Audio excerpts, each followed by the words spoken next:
Sunday night, J.J. McCarthy makes his SNF debut at home as the Vikings host Michael Penix Jr. and the Falcons Sunday, 7 Eastern on NBC and Peacock. What's on Tap is brought to you by Bud Light, the official beer sponsor of the NFL. Sundays are easy to enjoy when they are full of football and the fridge is filled with beer. And we're going to make it even easier for you by taking some of your best questions. This one from Christian, Dylan Sampson, Cedric Tillman, or Keyshawn Butte. Who should I choose for my last flex? Yeah, listen, I mean, again, no issue if you want to get weird with Booty. And Dylan Sampson's we've talked about. Listen, he was targeted on 53% of his routes in week one. He led all running backs in week one, had a 19% target share. They're 11.5-point dogs. We talked about it. Quinshon Judkins, if he plays, it'll be a package. All that said, Club Said is always open. Club Said's always open. The answer is always Club Said. Last 5 full games that he has played, dating back to last season, he's averaging 18.1 fantasy points per game. Just to give you a comparison, last year on a points per game basis, CeeDee Lamb averaged 17.6. 4 of the last 5 games, Cedric Tillman has outscored Jerry Jeudy. He's had at least one end zone target in every one of those 5 games. The answer is Club Said. It's always open. See it right there. My wide receiver 38, but number 1 in my heart. Top 40 wide receiver for you this week. You know I'm on board. Oh, yeah. Unbelievable. Is there a world where he simply outproduces Jeudy this year? I think he's favorite to do so at this point. But if you said that to somebody, I feel like in July they'd be like, who the hell is Cedric Tillman? Yeah, exactly. Yeah. I mean, the thing is that even after 1 week, sometimes you just got to rapidly adjust your priors. Ken Walker was going like 50 spots ahead of Zach Charbonnet before, in draw. I'd rather have Zach Charbonnet going forward than Cam Walker because 1 week can be very instructive. And also, it's not just 1 week with Cedric Tillman, like back end of last year as well. This is where it began. And so seems to have that rapport with Joe Flacco that's established. They're going to throw it a ton. Yeah, Cedric Tillman to the moon. Meanwhile, by the way, I mean, Jerry Jeudy throughout his career has never been a big touchdown guy. He's never been a big end zone threat, and obviously Tilman is. I mean, they do have Njoku, and Fannin is coming on, and they're going to want to run a lot when they get in close. But still, Tilman is somebody that is going to score touchdowns this year. Jerry Jeudy's gotten a lot of mileage out of one Monday Night Football game against the Broncos, just torching non-Patrick Surtain corners all night long. Take that game out, and this doesn't feel nearly as strange. Correct. Our next question from Brian R. 146. Hey all, would you go Egbuka, Jeudy, or Javonte at flex with full PPR? Good problem to have. Yeah, really nice problem to have. We already talked about Jeudy here. I'm going to go with Emeka Egbuka. Had a 20% target share in week number 1, 94% route participation, and more importantly, half of those targets, I should say, came on deep passes. Like they were not scared to chuck it deep with Emeka Egbuka. By the way, played a lot in the slot. Texans allowed the 6th most receiving yards to the slot in week 1. All systems go to me. Javonte Williams, I'm just worried about the efficiency. If he doesn't get into the end zone, does he get that kind of volume? Giants actually have a pretty good defensive line as well. So, I give me Emeka Egbuka in this one. How could you sit him after what we saw? Absolutely, and they're going to need to throw, I think, against the Texans, where I think that just defensive line is going to swallow up the Bucs' run game. A little surprised that the Texans are 2.5-point favorites in that one. That implies that they are a superior team to Tampa Bay on neutral. Which I'm not convinced on that. I entirely agree with that. I think with Javonte, though, Connor, what's the scope that the Giants are just like a Miami Dolphins type of mess and that the Cowboys just completely light them up? Very possible. I have more on the Giants for the end of the show today, but right now, the problem with the Giants is the offense is giving you nothing, and the defense is going to be worn out eventually. Yeah, at some point. And it's weird. They have so much talent up front, but this is now, and it's 1 week, but the second year now where the run defense doesn't look good. Yeah. Again, where you sit there and go, is there something schematically here, or players just not playing, up to what we expect with them? So I think when you look at it, yeah, I mean, that's definitely a big concern here. And Javonte Williams, I mean, way Dallas the run blocking with them. Yeah. It's not going to be pretty with Javonte Williams. He's not going to get the 60-yard run that everyone's jumping up and down and loving it. But if he just consistently grinds out weeks and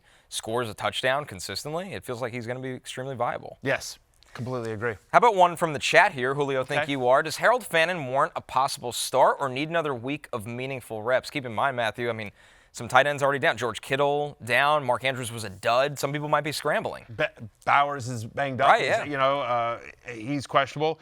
Yeah, I mean, Ideally, you'd want to see one more week, but it depends on what your options are, right? I mean, like, so I had a friend text me last night and said Tucker Kraft or Harold Finn, and I said, I want to see it one more week with Finn and start Tucker Kraft. So that one ended up working out. But it's worth noting, no team in the NFL gave up more passing yards last week than the Baltimore Ravens. It was that crazy game against the Bills, but still, the Bills were very successful tight end-wise. Kincaid got into the end zone. Was it Jackson Dawes? He got into the end zone as well. Like, so the tight end was actually pretty effective against the Ravens. So Fannin, who looked the part, and they clearly made an effort to get him the ball. Flacco clearly has a connection with him already. I could easily see it, especially in a game in which they're almost 2-touchdown underdogs here. So it sort of depends on who else you have. But, yes, I do think Fannin is a viable starter this week for sure. Yeah, he's my tight end 15, as you see there. Like, I'm in as a tight end 2, but with some upside. The Browns won this game last year as well. They won 3 games all season. One of them was beating Baltimore at home. They had some success against the Ravens. Kyle Hamilton dropped a terrible interception that may have cost me some money, so I still remember it vividly. The other thing is with Harold Fannin is that, like, he's a second tight end, and he played 72% of the snaps. Right, because he's not really a tight end. Yeah. That's the trick of it. Yes. He's not a tight end. Yep. He's our slot receiver. Right, view him as a big slot receiver that also appears in the backfield at times or off the line of scrimmage. Yeah. So, yeah, he's a weapon. Our last one here, guys, from Tyler Hammond. Allen over Tyrone, Tracy, or Coleman in flex 12-man PPR? Tyler, I think it's a good question to have. It's a good option to have because we like Keon Coleman, we like Keenan Allen. We like all the Ks. But I'm actually going with Tyrone Tracy here. I just think on the road they're going to want to run against Dallas. Cowboys 28th in rush defense in week number 1. They gave up 158 rushing yards and 3 touchdowns to Philadelphia. Now, I get it. That's Saquon Barkley on the Eagles' offensive line versus Tyrone Tracy and the Giants' offensive line. But still, Tracy saw 63% of the Giants' running back touches in week 1. He also had a 15% target share, which was 3rd on the team. He's playing basically all 3 downs. They're going to use him in the passing game. They're going to use him. It feels like they're still trying to get Cam Scatterbo up to speed here as well. The 2 of them, Scatterbo and Singletary, had a combined 7 touches against the Commanders. And so I do think the workload of Tyrone Tracy, his ability to be used in a passing game, we expect this to be one of the higher scoring games of the week 2 slate. It's 44.5. I would take the over there again because I think there's no way that the Giants offense can look any worse than it did last week, and I think the Dallas offense is very good, and they're going to force the Giants to kind of throw and be in positive game script. Yep, I agree with you. I think that Keenan Allen, though, I would try to trade for Keenan Allen because I think people are writing off that it's like, oh, 1 game for Keenan Allen. I think Keenan Allen's a real thing. I think he's going to be a top 25-30 receiver this year. 29% target share in week 1, 76% route participation, and I agree with you, especially if we're talking about, like, the Chargers aren't going to be the old run-heavy team we've seen before. They're going to be a little bit more pass-happy. Justin Herbert looks 100% healthy, so I think Keenan Allen is clearly the number 2 guy in that pass attack. I thought just physically the 2 guys who really leapt off the screen is looking different in week 1. Dak Prescott, who just looked slim, and Keenan Allen just looked slimmer. Yes. Question here from Mark Hunter. Club Said or Tyrone Tracy in a flex? Matthew, it's kind of blending our first and last question. I'm still going with Club Said here. Yeah. Cowboys run it might be an anomaly, but I don't think it is. Cowboys run defense looked a lot better in just 1 week against the Eagles. But Tracy catches passes. That's the point of Tracy. Yes. That's the argument for Tracy. I think they're down. I think they're throwing. Tracy is their pass catcher. Here's sounds like we got one more. Robert N. Travis Hunter or Calvin Ridley in the flex spot, or do we get crazy and go Nick Chubb instead? Asking questions about Chubb. This sounds like one for Dr. Carter. I would stay tuned to Roto-World, see if he has a different opinion. But I think for me, I'm going Travis Hunter here. Me too. I just think stay patient with Travis Hunter. He was a big part of the early game plan before the weird delay, and there's just more upside with him. By the way, they're also playing Cincinnati. Right. Yeah, I mean, the Jags are playing Cincinnati. All right, Drew McClary has this one. Question for my Tyler Warren ball knower Connor Rogers. The Conler. Conler. Oh, the Conler. The Conler. I like that. Yeah. I like that, nice, Drew. Well done. Well played. All right, Conler. Drew wants to know, should I sell high on ETN and trade him and Warren for Bucky Irving? I have Kyler Murray and McBride stacked in full PPR. So he's going all Cardinals. He's got Kyler and McBride. Should he trade Travis Etienne and Tyler Warren for Bucky Irving? Yes. If you have Trey McBride, yes. That's an amazing deal for you. You were smart and got Tyler Warren, clearly when nobody in your league valued him at the right spot. Yeah. And I'm not that high on Etienne the rest of the season because he gets hurt every year. Yeah, he does. I mean, Bucky Irving's an RB1. right? And so is the difference between Travis Etienne and Bucky Irving Tyler Warren?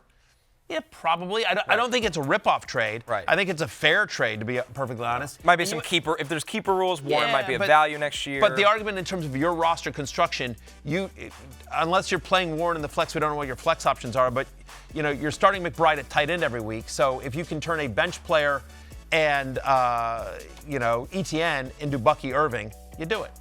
Hey, it's Matthew Berry from NBCSports.com and RotoWorld.com, and I want to thank you so much for watching whatever it is you just watched, or if nothing else, being too lazy to click out of the autoplay after this video started, after whatever it is you actually wanted to watch finished.